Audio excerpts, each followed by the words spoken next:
Moments later.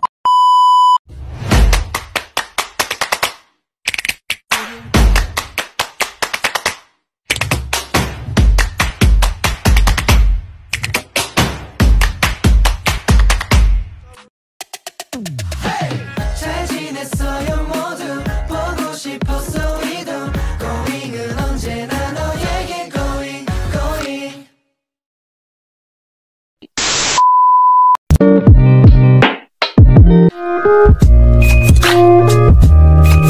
Apa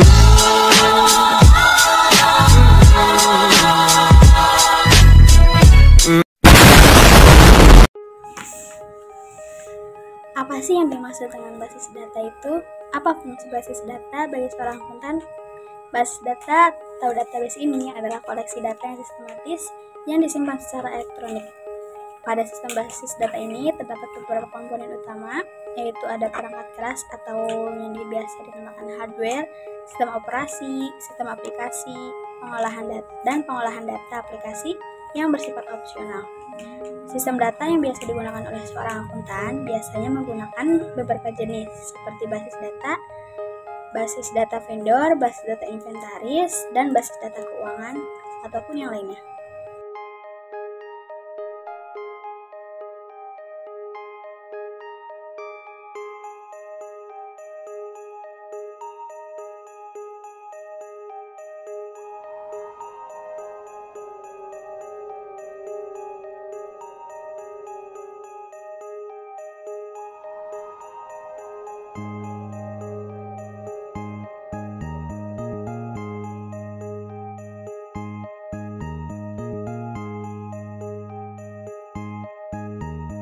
Apa yang dimaksud dengan basis data?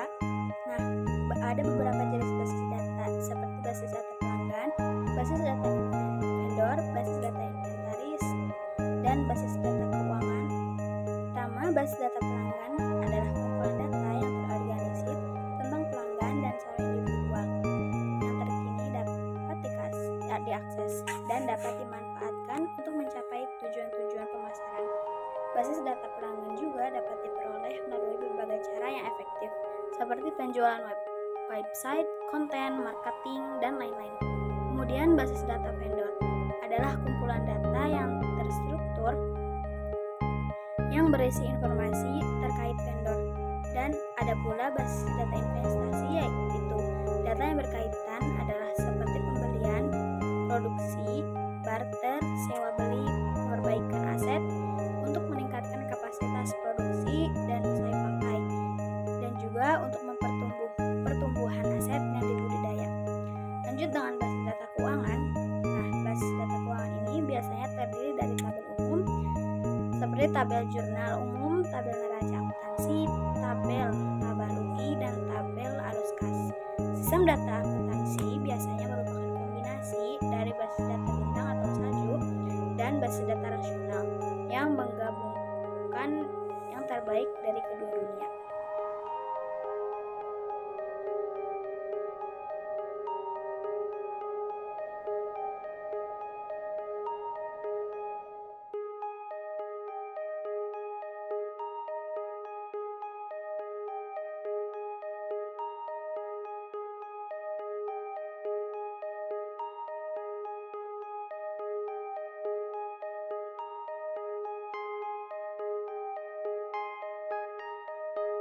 Ikut beberapa contoh sistem informasi akuntansi yang sering digunakan oleh akuntan, antara lain Zahir Accounting.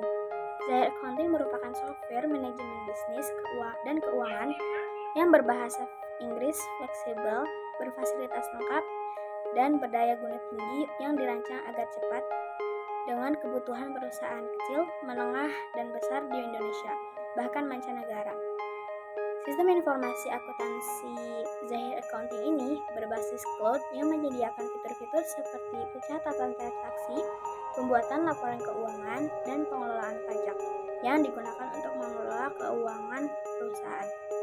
Kedua, ada Accurate. Accurate adalah software akuntansi yang dibuat dari negara Indonesia yang dirancang untuk membantu bisnis UMKM hingga perusahaan dalam mengelola keuangan dengan lebih efisien, merupakan alat yang bisnis kecil, menengah, dan besar. Karena memungkinkan untuk mencatat transaksi, menghasilkan laporan keuangan, dan mengikuti perkembangan keuangan.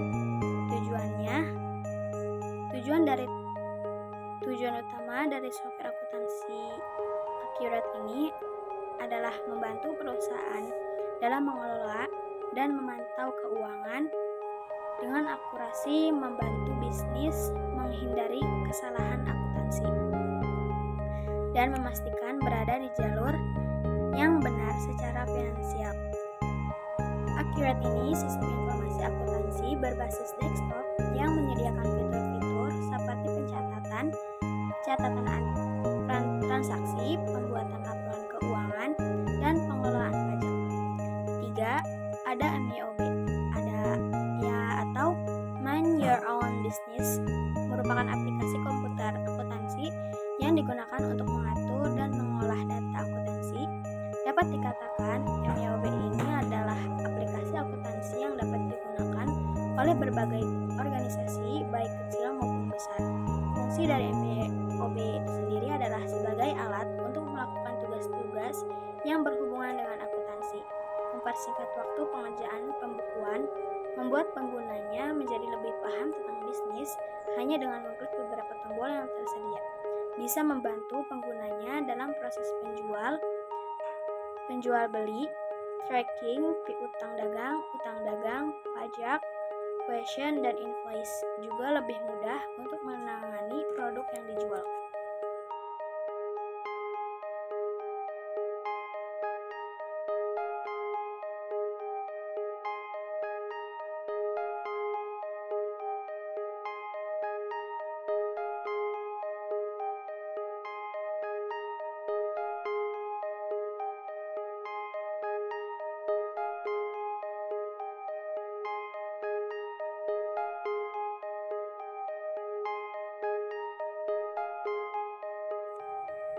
Accurate ini sistem informasi akuntansi berbasis desktop yang menyediakan fitur-fitur seperti pencatatan transaksi, pembuatan laporan keuangan, dan pengelolaan pajak. 3. Ada MYOB, atau Mind Your Own Business, merupakan aplikasi komputer akuntansi yang digunakan untuk mengatur dan mengolah data akuntansi. Dapat dikatakan MYOB ini adalah aplikasi akuntansi yang dapat digunakan oleh berbagai organisasi baik kecil maupun besar. Fungsi dari MYOB itu sendiri adalah sebagai alat untuk melakukan tugas-tugas yang berhubungan dengan akuntansi, mempersingkat waktu pengerjaan pembukuan, membuat penggunanya menjadi lebih paham tentang bisnis hanya dengan mengklik beberapa tombol yang tersedia. Bisa membantu penggunanya dalam proses penjual beli, tracking, piutang dagang, pajak, question, dan invoice. Juga lebih mudah untuk menangani produk yang dijual.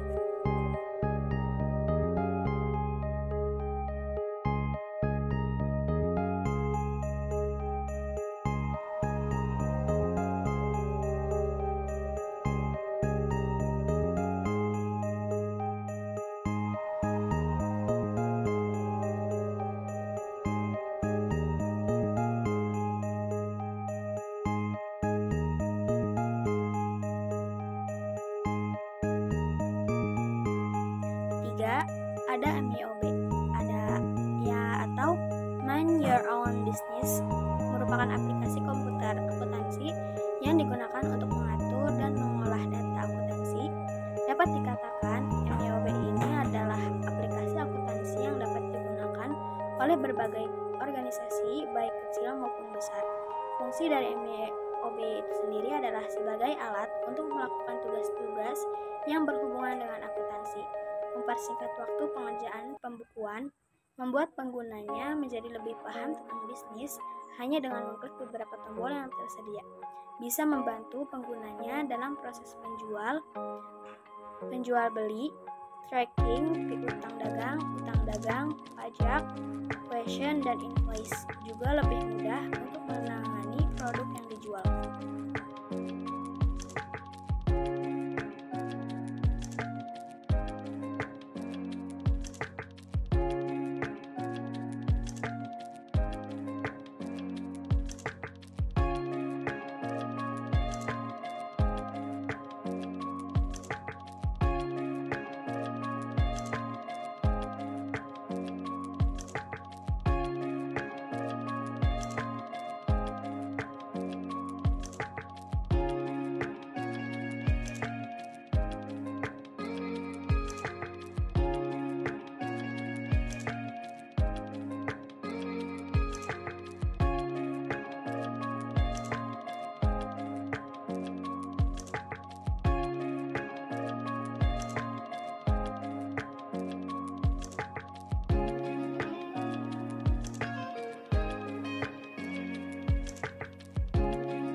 Artificial Intelligence adalah simulasi kecerdasan manusia yang diterapkan ke dalam sistem komputer atau perangkat mesin lainnya, sehingga perangkat tersebut dengan cara berpikir seperti manusia.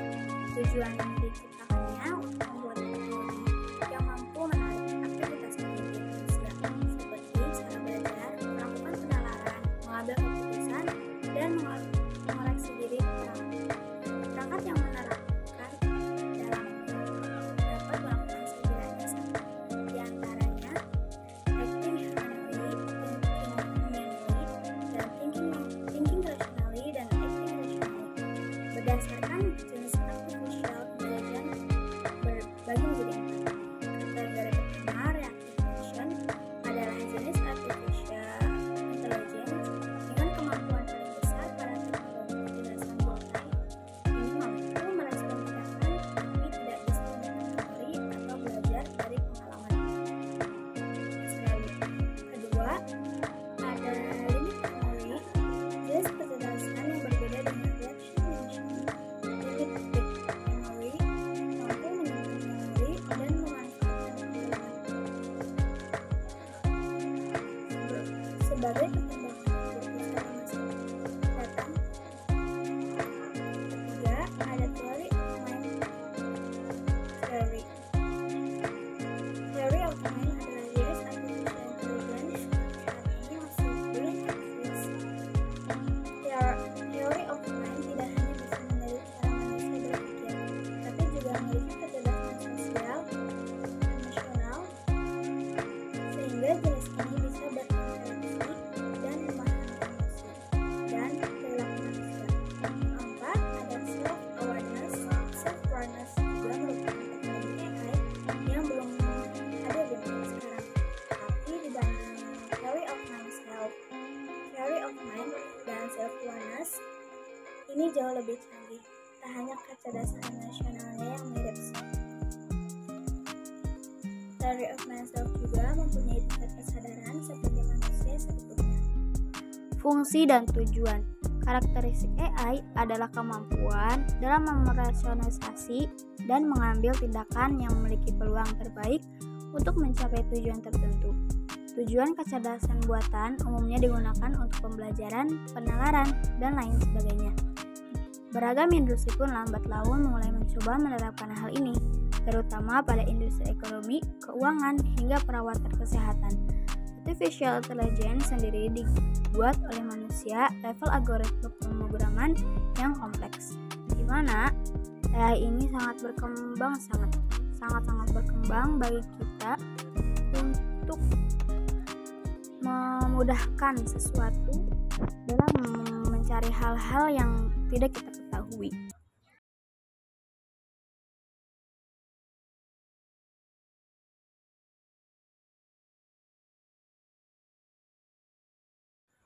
Adapun tujuan penelitian, terdapat dua kategori artificial intelligence atau AI, yaitu weak AI dan strong AI. Weak AI biasanya dirancang untuk melakukan suatu pekerjaan tertentu.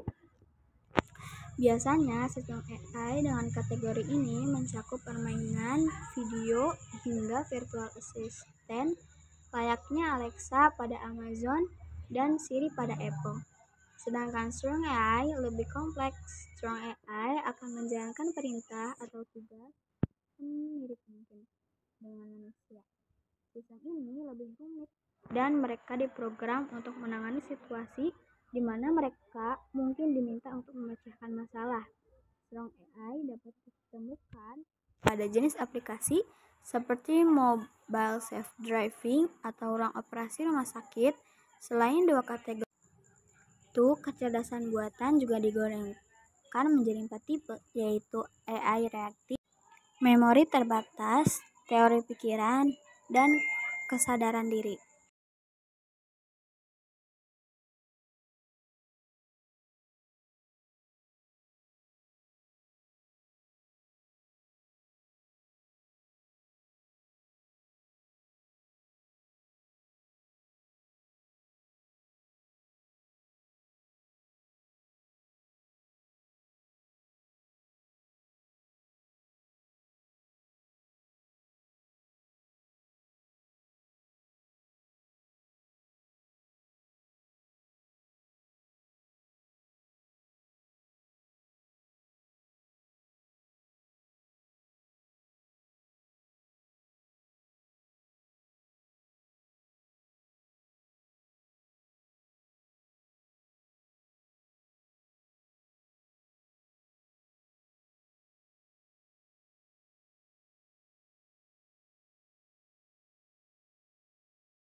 Dasar pemrograman komputer.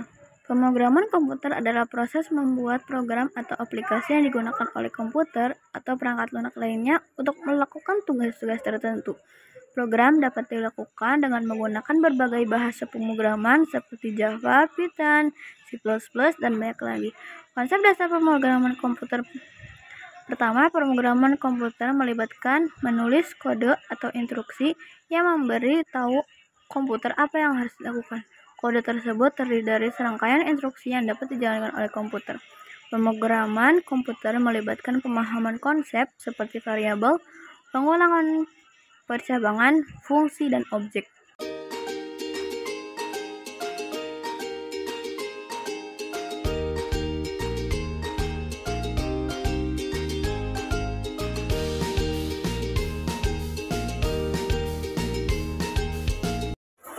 Variabel. Variabel adalah tempat untuk menyimpan data dalam program. Variabel dapat berisi berbagai jenis data seperti angka, teks, atau nilai. Benar atau salah. Variabel dapat digunakan untuk memudahkan pemrograman dan membuat kode menjadi lebih mudah dibaca.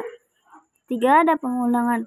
Pengulangan adalah konsep pemrograman yang memungkinkan untuk menjalankan suatu set instruksi beberapa kali. Dalam pengulangan, kita dapat mengulangi serangkaian instruksi selama kondisi tertentu terpenuhi.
Di tahun 2050, AI mengambil alih dunia. Robot-robot melawan dan menguasai jalanan. Manusia yang selamat diburu habis-habisan. Akankah kita bisa bertahan? Oke, jangan takut dulu. Ini cuma AI yang ada di film-film. Nyatanya mereka gak senyeremin itu. Tapi apa iya? Apakah ada ancaman tersembunyi dari AI?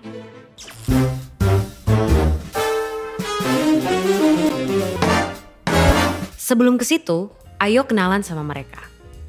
Simpelnya banget, AI adalah program yang didesain untuk berpikir dan ngambil tindakan kayak manusia. Mereka bahkan bisa belajar sendiri lewat latihan yang dikasih programmernya biar bisa diajak ngobrol, ngolah informasi, sampai punya kesadaran selevel anak bayi. Dan fitur-fitur keren inilah yang bikin CEO Tesla sampai prediksi kalau AI bisa lebih pinter dari manusia. Yang sebenarnya ini juga bisa jadi tanda bahaya, seperti yang pernah dibilang oleh sang perumus Theory of Everything. Tapi apakah dunia akan segera hancur karena AI? Ternyata enggak juga. Karena bukan memburu manusia, tapi mereka bakalan jadi pesaing kita di pekerjaan. Dan kalau kita ngerasa pekerjaan kasar yang terancam dan yang industri kreatif itu aman, coba pikir lagi deh. Karena sekarang udah ada program yang bisa bikin gambar apapun sesuai instruksi dalam hitungan detik. Dia yang bisa bikin lagu tanpa perlu les musik, atau sampai program yang bukan cuma bisa bikin caption dengan instan, tapi juga bisa nulis buku dalam 24 jam. Jadi, apakah para desainer, musisi, sampai penulis juga akan segera digusur oleh AI? Ya, AI emang bisa jadi pesaing manusia, tapi bukan berarti kita akan langsung kehilangan pekerjaan gitu aja. Karena ibarat obeng atau kalkulator, AI juga alat yang diciptain untuk ngebantu kita. Biar pekerjaan kita lebih cepat selesai, gak makan banyak tenaga, dan ngasilin lebih banyak barang. Dan walaupun AI udah berkembang pesat, mereka juga tentunya belum bisa nyaingin kreativitas kita. Apalagi rasa simpati dan empati. Bakat-bakat inilah yang harus dilatih sama generasi muda biar bisa jalan beriringan dengan perkembangan teknologi. Dan topik ini jugalah yang jadi satu bahasan penting yang didiskusiin sama para pemimpin dunia di G20 tahun ini. Salah satunya lewat diskusi pemuda negara-negara G20, yaitu Y20, yang fokus ningkatin skill dan literasi pekerja di bidang digital sampai ke bahasannya orang muda buat mikirin cara beradaptasi dari tantangan derasnya laju perkembangan teknologi. Hasil diskusi yang udah dilakuin berbulan-bulan ini akan diserahkan dalam bentuk rekomendasi yang fokus ke 4 isu prioritas. 2 diantaranya tadi membahas tentang ketenagakerjaan pemuda dan transformasi digital. Dokumen ini nantinya akan dibawa oleh Pak Presiden Jokowi untuk didiskusiin lebih lanjut dalam Forum G20 di Bali pada November 2022 yang harapannya nanti hasilnya bisa dirasain sama seluruh warga negara-negara G20 lainnya. Jadi itulah dia AI dan segala ceritanya, mulai dari tantangan sampai peluangnya. Selain kita perlu melajarin dan nyikapin AI dari kedua sisi, kita juga harus punya sifat satu ini. Ya, curiosity. Sebagai generasi muda harus terus penasaran sama perkembangan teknologi biar bisa beradaptasi dan ikut ambil bagian. Karena kalau kita cuek dan terlalu terlena sama kecanggihannya, bukannya nggak mungkin di masa depan nanti kita semua bakal jadi pengangguran. Dan seperti biasa, terima kasih.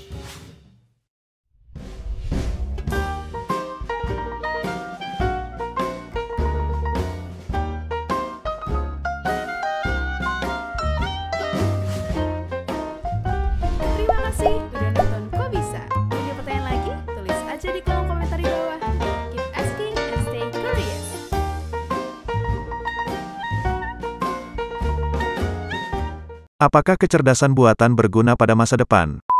Saat AI sedang bekerja dalam mengekstrak data yang perlu dianalisis, kita bisa menyelesaikan tugas lain yang harus selesai pada waktu yang bersamaan.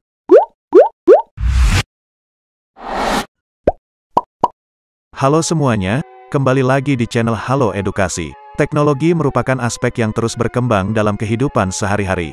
Teknologi telah membantu manusia memecahkan berbagai masalah dan membuat hidup lebih mudah. Teknologi juga telah mengubah cara orang berinteraksi, bekerja, dan belajar.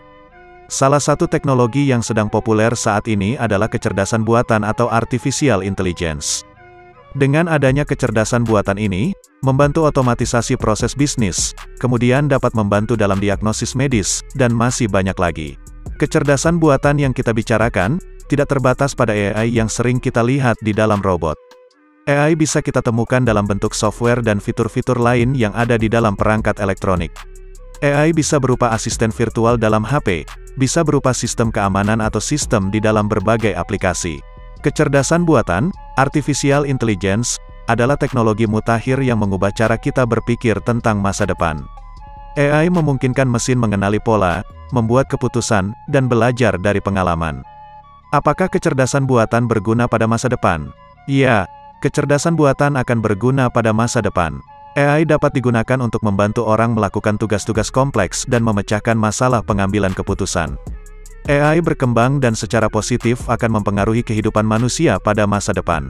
Berikut ini beberapa manfaat AI bagi kehidupan. 1. Efisiensi waktu. Keberadaan AI sangat menghemat waktu dalam melakukan pekerjaan-pekerjaan yang membutuhkan waktu lama bagi manusia. Dalam bidang kesehatan misalnya, para pekerja di rumah sakit dimudahkan dalam mencari data pasien dalam hitungan detik. Bayangkan jika manusia yang mencari data pasien tersebut, sehari penuh tentu tidak akan cukup untuk menemukan satu data dari ribuan data pasien yang ada di rumah sakit tersebut. Dalam suatu perusahaan, AI juga membantu pekerjaan dalam mengekstrak data yang perlu dianalisis. Kedua contoh ini memperlihatkan kepada kita betapa AI bermanfaat dalam menghemat waktu. 2. Meningkatkan produktivitas. Dengan adanya efisiensi waktu, otomatis produktivitas kita juga akan meningkat.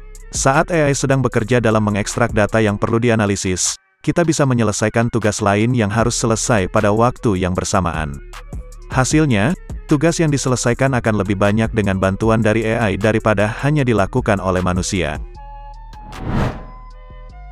3. Optimalisasi pekerjaan. Pekerjaan yang dilakukan secara berulang-ulang dan memakan waktu yang lama dapat dioptimalisasi dengan kecerdasan buatan menjadi lebih efisien, cepat, dan mudah. Kecerdasan buatan membuat pekerjaan lebih terstruktur dengan penggunaan waktu yang lebih efisien. 4. Meminimalisasi kesalahan. Artificial intelligence dapat bekerja dengan tingkat keakuratan dan konsistensi yang tinggi. Sehingga, hal ini dapat membantu pengguna dalam meminimalisir kesalahan yang dilakukan atau human error. Selain itu, AI juga dapat mempelajari data dalam jumlah yang besar. 5. Menunjang proses pembelajaran. Beberapa teknologi berbasis artificial intelligence yang berguna di dunia pendidikan diantaranya adanya voice assistant seperti Blackboard, Google Assistant, dan Siri yang membuat peserta didik dapat mencari materi hanya dengan menyebutkan kata kuncinya saja. Itulah penjelasan singkat mengenai teknologi AI dan manfaatnya. Meski banyak manfaatnya, artificial intelligence tetap menimbulkan kekhawatiran jika suatu saat kehadirannya tidak hanya membantu tetapi juga menggantikan. Oleh karena itu sebagai pengguna kita tetap harus meningkatkan kualitas diri agar tidak tergerus oleh perkembangan zaman. Sekian video kali ini, jangan lupa untuk like, share serta subscribe agar tidak ketinggalan video dari Halo Edukasi. Sampai jumpa di video selanjutnya.